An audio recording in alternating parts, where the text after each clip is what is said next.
Doctor Ambedkar के happy birthday पर doctor Ambedkar के विषय में भारत के चीफ जस्टिस, मौजूदा चीफ जस्टिस, होने वाले चीफ जस्टिस की बात, जस्टिस रमणा की बात नहीं कर रहा हूं मैं, जस्टिस ऐसे बोबड़े की बात कर रहा हूं।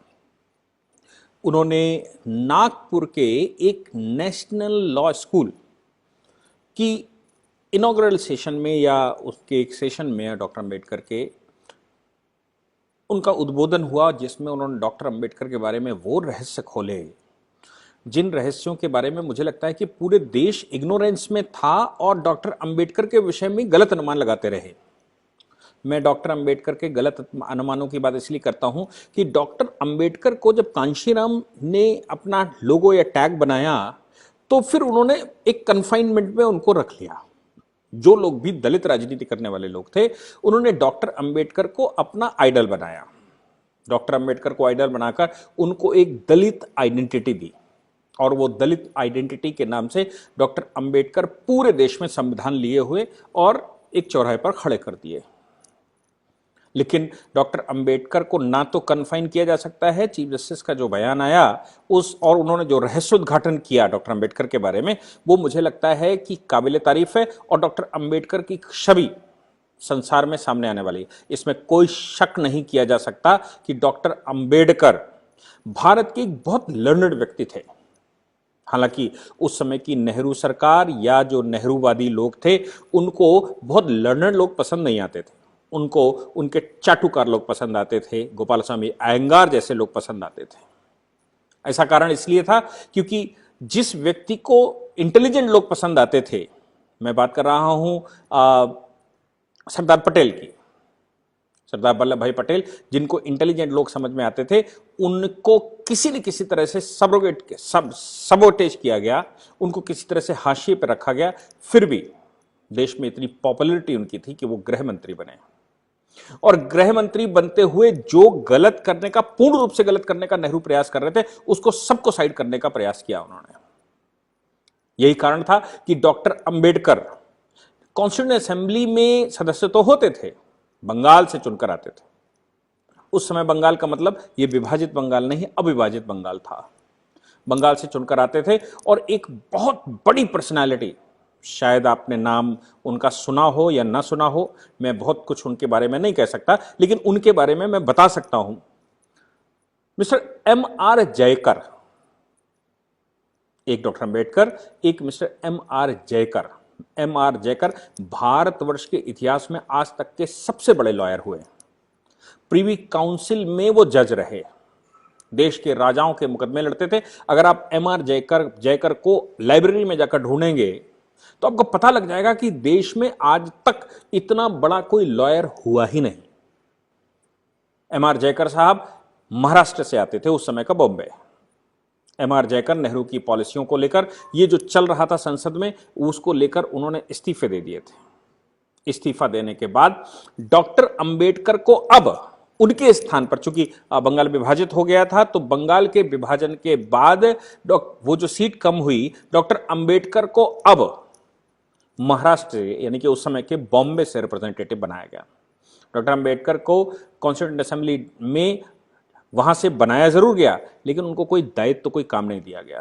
हालांकि डॉक्टर अंबेडकर लगातार जो प्रीएम्बल की डिस्कशन है उनमें वो पार्टिसिपेट करते हैं, लेकिन डॉक्टर अंबेडकर को कोई दायित्व तो नहीं। जितनी कमेटियां बनी थी उन कमेटियों में उस समय की कॉन्स्टिट्यूएंट असेंबली ने उनको कोई दायित्व तो नहीं दिया। पटेल, जो डॉक्टर अंबेडकर को भलीभांति समझते थे, और संभव यह है कि ऐसा भी लोग कहते हैं कि गांधी जी की यह जिद थी कि डॉक्टर अंबेडकर को कुछ काम दिया जाना चाहिए। डॉक्टर अंबेडकर बहसों में तो पार्ट ले रहे हैं, लेकिन उनके पास कोई दायित्व तो नहीं है। कॉन्स्टिट्यूएंट असेंबली में जो पहला ड्राफ्टिंग बनाने की जिम्मा दिया गया था वो B.N. राव को दिया गया था। B.N. राव ने पहला ड्राफ्ट बनाया था और वो ड्राफ्ट अगर आप पढ़ेंगे तो आपको ये साफ पता लग जाएगा अगर वो वैसा कॉन्स्टिट्यूशन होता तो भारत का क्या हाल होता। B.N. राव की स्थान को फिर एक नई कमेटी बनाई गई और वो कमेटी अब डॉक्टर अंबेडकर उसके अध्यक्ष बने। हालांकि 29 अगस्त सन 1947 को वो कमेटी बनी। उस कमेटी में 7 लोगों का चयन हुआ। हाउस के द्वारा, और उस कमेटी ने 29 तारीख को अपनी बैठक करके 30 तारीख को अपना अध्यक्ष घोषित कर दिया डॉक्टर अंबेडकर को। वो कॉन्स्टिट्यूंट असेंबली वो ड्राफ्टिंग कमेटी के चेयरमैन होंगे। जो भी बीएन राव ने संविधान बनाकर रखा था वो डॉक्टर साहब को दे दिया गया। डॉक्टर साहब ने उसको रिव्यू करना शुरू किया। अगस्त, सितंबर, अक्टूबर, नवंबर, और होते होते वो 4 नवंबर सन 1948 यानी कि 47 से 4 नवंबर 1948 को पार्लियामेंट के अंदर यानी कि हाउस के अंदर डिस्कशन, जो नया ड्राफ्ट डॉक्टर अंबेडकर ने बनाया उस पर डिस्कशन शुरू हुआ। फरवरी सन 1948 को वो ड्राफ्ट रिव्यू करके डॉक्टर अंबेडकर ने नया बनाया था, जिसको पब्लिक के बीच में रखा गया, लोगों को दिया गया, और 4 नवंबर से उस पर बहस शुरू हुई। ऐसे डॉक्टर अंबेडकर के विषय में आप कॉन्स्टिट्यूशन में पढ़ेंगे, डॉक्टर अंबेडकर की कोई भी पुस्तक मत पढ़िए। जितने ये कम्युनिस्ट राइटरों ने उनको लिखा है, जितने मुस्लिम राइटरों ने लिखा है, जो अंबेडकरवादी लोग अपने आप को कहते हैं जिन्होंने लिखा है, या फिर मायावती के खानदानियों ने जो दलित राजनीति करते आए हैं, उन्होंने जो लिखा है वो डॉक्टर अंबेडकर को एक कन्फाइन करके, एक जाति का बताकर, और उनको चारों ओर से बंधक बना दिया, और बंधक बनाकर उनकी इमेज जो बहुत विशाल व्यक्ति है उसको एक छोटे दायरे में लाकर खड़ा कर दिया। नतीजा यह भी निकला कि जब आपने बहुत ज्यादा एम्फेसाइज उनको दलित नाम से करना शुरू कर दिया और फर्जी किताबें लिखना शुरू कर दिया, और जो बुकें मार्केट में डॉक्टर अंबेडकर के नाम से थी उनमें इतिहास बदलना शुरू कर दिया, तो दूसरा समुदाय या वो दूसरे लोग, जब आप किसी के बारे में ज्यादा निगेटिविटी समाज को लेकर करते हैं तो फिर दूसरा समुदाय विरोध में चला जाता है। डॉक्टर अंबेडकर के साथ ऐसा ही हुआ। लेकिन डॉक्टर अंबेडकर को हकीकत में अगर आपको पढ़ना है तो आपको डॉक्टर अंबेडकर का बांग्मय पढ़ना चाहिए। और अगर डॉक्टर अंबेडकर बहुत सुलभता से आप पढ़ना चाहते हैं और उनके विषय में आज तक कोई उसमें बदलाव ना किया गया हो, ओरिजिनल थॉट जो उन्होंने बोला वो पढ़ना चाहते हैं, तो ऐसा कोई विषय नहीं है जो संविधान में ना हो, और उस संविधान के एक एक आर्टिकल के ऊपर डॉक्टर अंबेडकर ने हाउस के अंदर चर्चा की है। आप उनके विचार हाउस के अंदर, जैसे मैं कॉन्स्टिट्यूएंट असेंबली डिबेट, आप जाइए गूगल कर लीजिए CAD कॉन्स्टिट्यूएंट असेंबली डिबेट, और उस डिबेट को खोलकर देखिए। हर एक आर्टिकल जो आपका आज है, चाहे वो विवादित क्यों ना हो, मैं आर्टिकल 44 की बात करता हूं, आर्टिकल 29 की बात करता हूं, आर्टिकल 30 की बात करता हूं, आर्टिकल 324 की बात करता हूं, 338 रिजर्वेशन की बात करता हूं, आज के रिजर्वेशन आर्टिकल 15, 16 की बात करता हूं। आप सबको ओरिजिनल ड्राफ्ट में जाकर देखिए कि डॉक्टर अंबेडकर के क्या विचार है। आपको पता लग जाएगा कि एक राष्ट्रवादी व्यक्ति को इन लोगों ने उसकी छवि खराब करने के लिए पूरी शक्ति लगाई। जैसे उनकी छवि के बारे में मैं 2-3 वृत्तांत देता हूं, तब फिर उसके बाद हम लोग chief justice of India, honourable justice ऐसे बोबड़े के बयान को पर चर्चा करेंगे। जैसे डॉक्टर अंबेडकर को अस्पृश्यता, नो डाउट अस्पृश्यता केवल डॉक्टर अंबेडकर की चिंता के विषय नहीं था। अस्पृश्यता उस समय के प्रत्येक राष्ट्रवादी की चिंता का विषय था, चाहे वो पटेल रहे हों और या फिर तिलक रहे हो।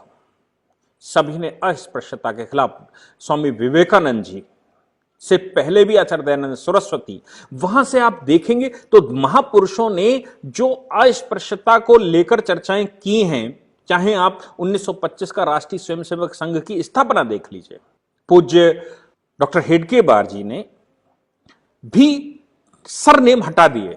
संघ की शाखा में कोई भी व्यक्ति आज 95 साल से जाता है तो उसका सरनेम नहीं होता, और कोई जान भी नहीं सकता और कोई बताता भी नहीं कि मेरा सरनेम क्या है, मैं किस जाति से हूं। सब मिलकर काम करते हैं। यानी कि महापुरुष इतनी क्लैरिटी के साथ काम करते रहे कि अस्पृश्यता भारत का अभिशाप है। यहां तक कि राष्ट्रीय स्वयंसेवक संघ ने तो जब बाला साहब देवरस सरसंघ चालक बने तो पूज्य बाला साहब जी ने भी ये कहा कि अगर धरती पर कोई पाप है तो वो अस्पृश्यता है। तो डॉक्टर अंबेडकर कुछ नया कर रहे थे ऐसा नहीं कहा जा सकता।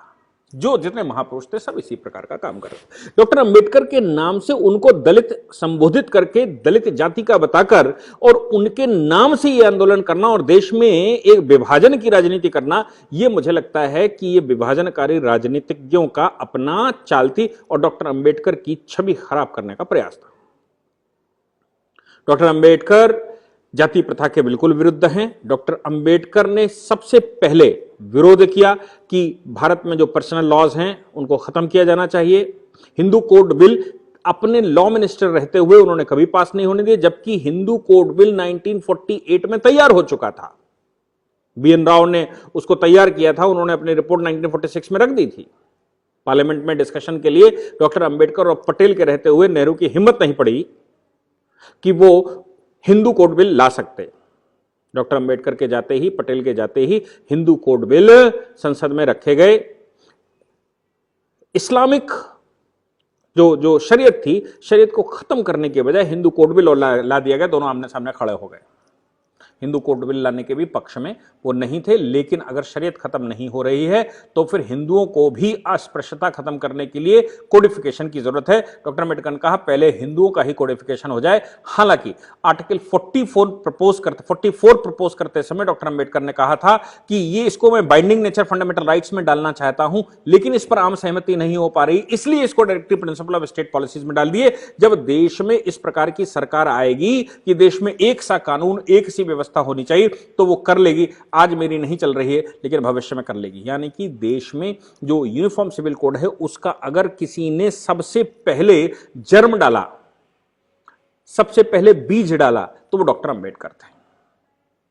डॉक्टर अंबेडकर प्योर राष्ट्रवादी हैं। राजाओं की जो भूमियां हैं, राजाओं के जो रजवाड़े हैं, उन रजवाड़ों में जितनी अलग अलग की बयानें हैं। 10 अक्टूबर सन 1949 को पटेल का एक भाषण और डॉक्टर अंबेडकर का प्रपोजल, उनको जब आप पढ़ेंगे तो भारत में बनने वाले बहुत सारे संविधानों में से डॉक्टर अंबेडकर ने कहा इतने संविधानों की जरूरत नहीं है, सारे संविधान भारत के संविधान में मर्ज किए जाने चाहिए। और वहीं से शेड्यूल 7 आया।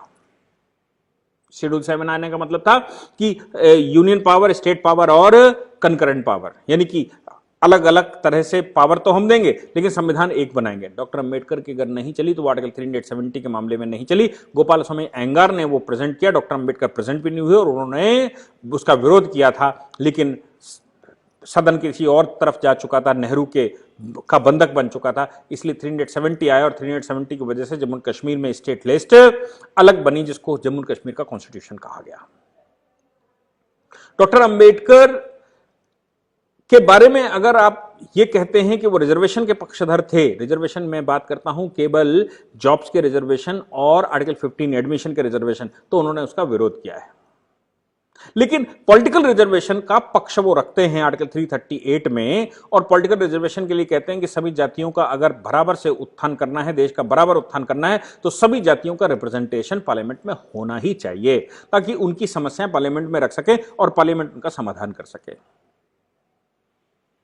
ऐसे ही डॉक्टर अंबेडकर को अगर हम यूनिटी के बारे में कहते हैं तो एक्सक्लूसिव बयान है उनका। देश में आने वाली रियासतों के बारे में आर्टिकल 1 का डिस्कशन डॉक्टर अंबेडकर का पढ़ेंगे तो वो कहते हैं कि किसी भी राज्य को आने का अधिकार है लेकिन जाने का किसी को राइट नहीं है, इसलिए कोई भी राज्य भविष्य में यह ना सोचे कि वो भारतीय यूनियन से बाहर जा सकता है। जम्मू कश्मीर सहित के लिए ऐसा कहा था। अब वो बात मैं कहने जा रहा हूं जो जस्टिस बोबड़े ने कहा। जस्टिस बोबड़े ने याद करते हुए कहा कि भारत में एक नेशनल लैंग्वेज होनी ही चाहिए थी। उन्होंने कहा कि मैं आपकी अनुमति से इंडो सैक्सन लैंग्वेज पढ़ना में बयान देना चाहता हूं और कोर्ट की भाषा भी इंडो सैक्सन हो गई। सैक्सन इसलिए क्योंकि इंग्लैंड की पुरानी भाषा जिस समय जर्मनी का कब्जा हुआ करता था और शासन करता था, उस समय इंग्लिश में जर्मन मिक्स हो गई थी, लैटिन मिक्स हो गई थी। वो भाषा भारत में भी अडॉप्ट की गई और भारत में जो कोर्ट की लैंग्वेज है उसमें जर्मन शब्द हैं, फ्रेंच शब्द हैं, लैटिन के शब्द हैं और इंग्लिश के शब्द।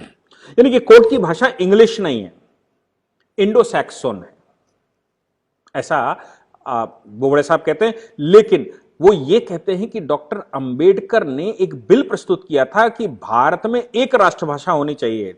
मिस्टर बोबड़े ने अपनी बात कहते हुए कहा कि मराठी में बोलूं या अंग्रेजी में बोलूं या हिंदी में बोलूं, मैं समझ नहीं पा रहा हूं, लेकिन चूंकि कोर्ट की भाषा इंडो सैक्सन है इसलिए मैं इंग्लिश में बयान देता हूं। लेकिन हिंदी के राज्य में कोई तमिल पढ़ना नहीं चाहता, कोई तेलुगु को स्वीकार करना नहीं चाहता, और तमिल के लोग, तमिलनाडु के लोग हिंदी को स्वीकार करना नहीं चाहते, केरला के लोग मलयालम के अलावा कोई दूसरी भाषा अडॉप्ट करना नहीं चाहते। अगर आप किसी एक भाषा की बात करते हैं तो चारों ओर कन्फ्लिक्ट खड़ा हो जाता है। इसका सोल्यूशन अगर किसी ने निकाला था तो डॉक्टर अंबेडकर ने निकाला था।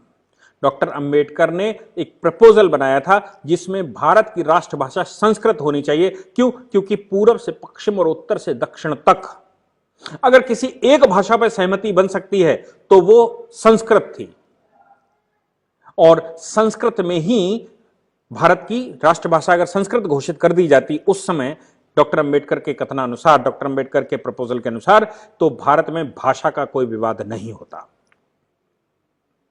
मिस्टर बोबड़े कहते हैं कि इस विषय पर अगर मैं आगे कहता हूं तो जो शास्त्रीय लॉ की बात का एक नया चैप्टर खोला है नागपुर के नेशनल स्कूल ने, उसका स्वागत होना चाहिए क्योंकि वो संस्कृताइट है, और संस्कृत में अगर कानून का भाष्य किया जाए और कानूनों को संस्कृत से यानी कि ओल्ड एंशिएंट स्ट्रक्चर से उठाया जाए तो वो सबसे बेस्ट होगा। और डॉक्टर अंबेडकर की उस समय चली नहीं, ये दुर्भाग्य था, क्योंकि उस पर मुल्लों ने भी दस्तखत किए थे, पंडितों ने भी दस्तखत किए थे, और संस्कृत भाषा से भारत की किसी भी कम्युनिटी को कोई विरोध नहीं था।